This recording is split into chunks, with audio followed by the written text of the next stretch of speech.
It's the name of a famous method. In this method, you set goals for yourself on a daily or weekly.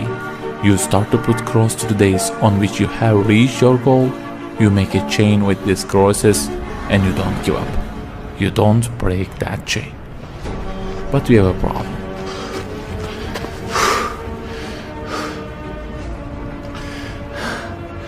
Personal development specialists say that we should have goals.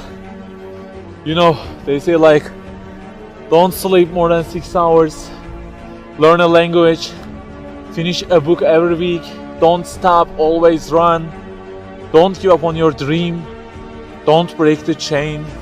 Okay, I don't object to them. I also have a table and put crosses on it every day and go after many goals, no problem. But you know what? They don't talk about the most important part of it.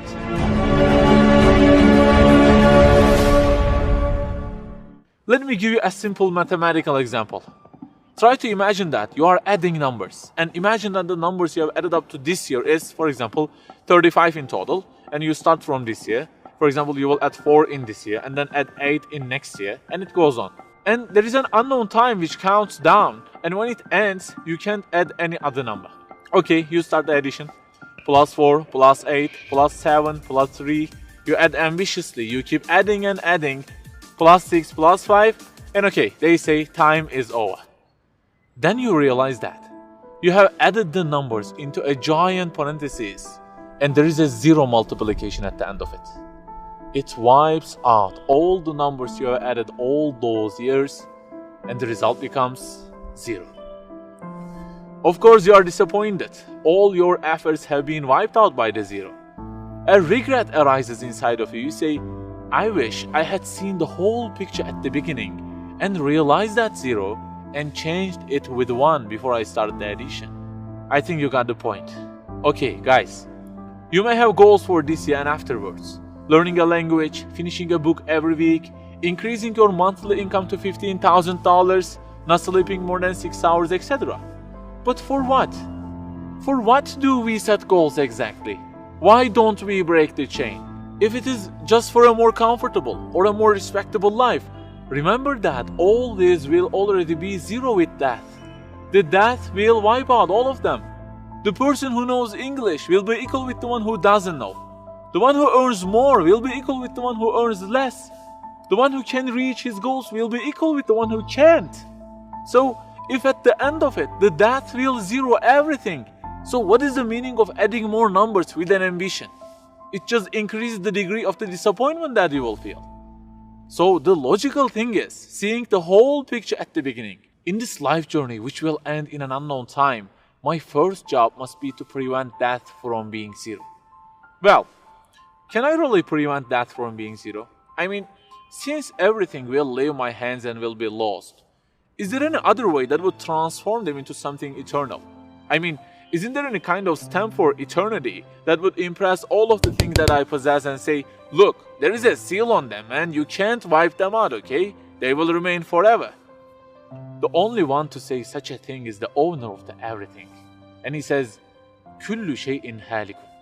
Everything, the languages you learn, the money you earn, the books you read, everything will be perished, illa wajhan, except their way towards Him.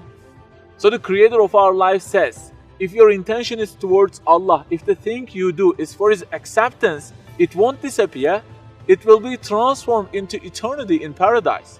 So learning a language, finishing a book every week, being rich, everything, if they are towards Him and for His sake, eternity stamp being pressed on them.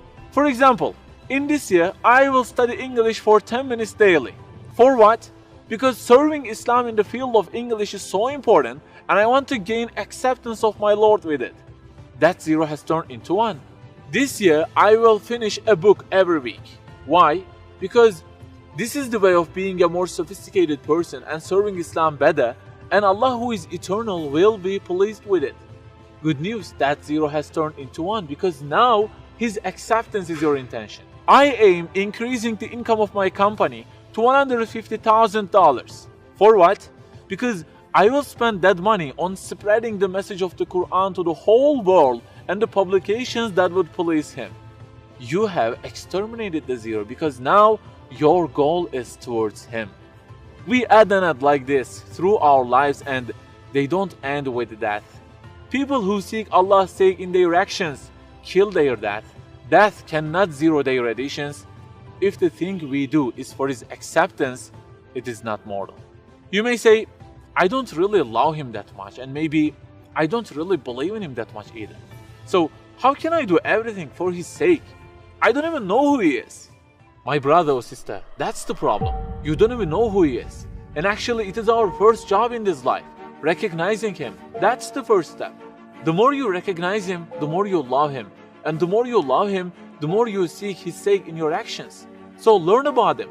Who made you? What does he want? Why does he give you such a billion things in each day? Read, find out. Turning the zero into one is a lifelong process. Start at the point that you are missing and try to fix it. Like the specialists say, don't break the chain, but keep the chain to gain his acceptance. Run, but run to be eternal. An unknown time counts down, and before starting to add the numbers, the first thing you have to do is to remove that zero. Otherwise, everything you added will be wiped out.